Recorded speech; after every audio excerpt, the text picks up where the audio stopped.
राधे राधे। जय गुरुदेव। सभी संत महापुरुषों के चरणों में कोटि कोटि नमन।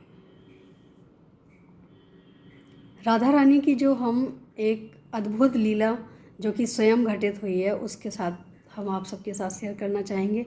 और शेयर करने का हमारा सिर्फ एक ही लक्ष्य होता है कि आप सब भी उतना ही विश्वास करें जितना कि करना चाहिए। अगर भक्ति राह में चले हैं तो विश्वास का होना बहुत ज़रूरी है। अगर विश्वास नहीं होगा तो हमारे कोई भी कार्य सिद्ध नहीं हो सकते हैं। कोई भी कार्य सिद्ध करना है उसके लिए हमें विश्वास करना भी ज़रूरी है, क्योंकि विश्वास से ही हमारा प्रेम प्रगाढ़ होता है। विश्वास हमारे प्रेम की नींव होती है। अगर विश्वास एक बार हिल जाता है तो फिर सारा जीवन लग जाता है उस प्रेम को कमाने के लिए। तो जब संसार वालों के साथ ये हाल है तो भगवान के साथ हमें क्यों नहीं होना चाहिए। एक बार की बात है, पहले हम लोग राधा रानी के मंदिर ही जाया करते थे। पहले राधा रानी के दर्शन किए, उसके बाद कान्हा जी के दर्शन करते थे वृंदावन जाके। हुआ यूँ कि वहाँ से हमें एक गुलाब का फूल मिला और वो दिन था हमारे लिए वैलेंटाइन डे का, क्योंकि हम कोशिश करते हैं कि हम वैलेंटाइन डे अपने प्रेमी के साथ ही मनाएं, जो हमें प्रेम करते हैं या जो हम उनसे प्रेम करते हैं। तो हम राधा रानी के मंदिर गए तो वहाँ हमें एक गुलाब का फूल मिला और वो गुलाब लेके हम बहुत खुश हुए, ये सोच के कि ये गुलाब हम राधा रानी की तरफ से कान्हा जी को देने वाले हैं जाके। जब हम वृंदावन पहुँचे तो हमारे दिल में बस एक ही बात थी कि हम कान्हा जी आपके लिए कुछ मैसेज लेके आए हैं राधा रानी का, आप बुला लो। क्योंकि उस दिन इतनी भीड़ होती है कि ठहर पाना मुश्किल होता है। लोग अपने आप निकलते हैं, अपने आप चले जाते हैं। किसी को रुकने का एक पल का समय नहीं होता है और ना ही लोग पैर रख के रुक सकते हैं। भीड़ की वजह से इतना वो होता है, दबाव होता है कि आते जाते लोग अपने आप ही निकलते हैं। अब ऐसी स्थिति में अगर हमें वो फूल देना हो तो हम कैसे दे सकते हैं। तो हमारे मन में सिर्फ एक ही भाव था कि कान्हा जी, हम राधा रानी के यहाँ से आए हैं, आपके लिए संदेशा लेके आए हैं, आपके लिए फूल लेके आए हैं, आज वैलेंटाइन डे है। तो हमारा सोचना और मानना शायद हो सकता है कि हमारे भाव ऐसे हों, लेकिन मुझे लगता है कि जो भी इस भाव से जाएगा उसके साथ कोई ना कोई घटना जरूर घटित होगी जिससे अपूर्ण विश्वास हो जाएगा, पूर्ण विश्वास हो जाएगा। फिर अपूर्णता का वहाँ कोई भी रहता ही नहीं है कि यहाँ पे हमारा अधूरा विश्वास है। पूर्णतः विश्वास हो जाएगा और ऐसा लगेगा कि ये चीज़ हम नहीं कह रहे हैं, शायद ये राधा रानी कहलवा रही हैं हमसे।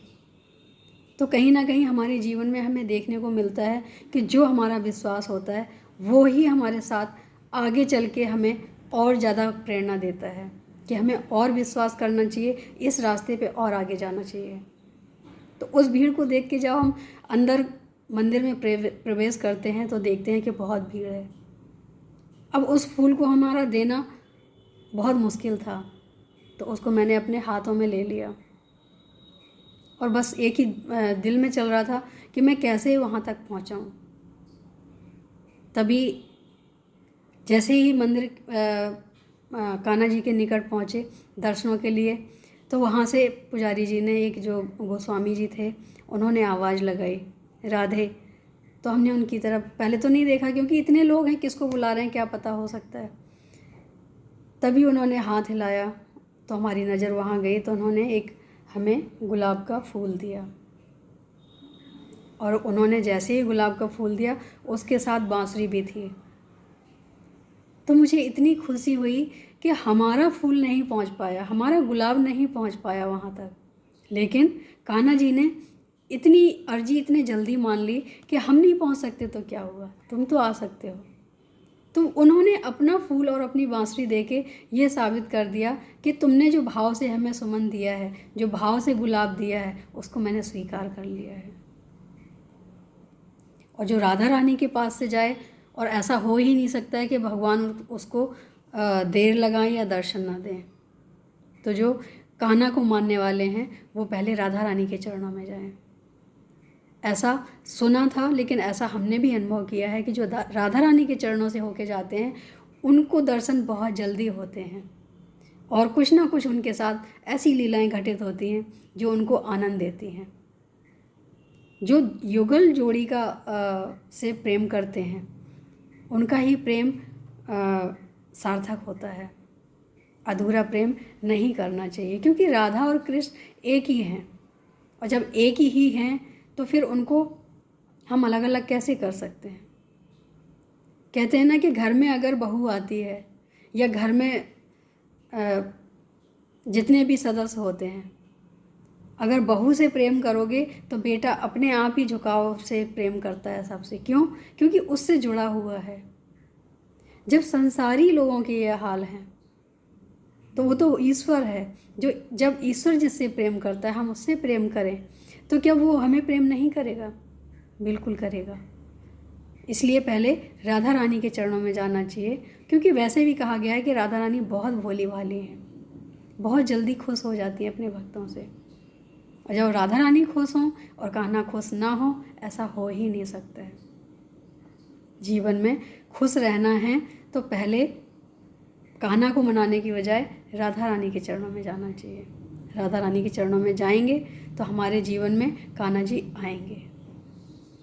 अगर हम राधा रानी के चरणों में जाएंगे और कान्हा के पास नहीं जाएंगे तो कान्हा जी हमारे पास आएंगे, क्योंकि हम राधा रानी के शरणागत हो चुके हैं। राधा रानी भोली भाली हैं, लेकिन भगवान का 24 घंटे उन्हीं के चरणों में ही वास होता है।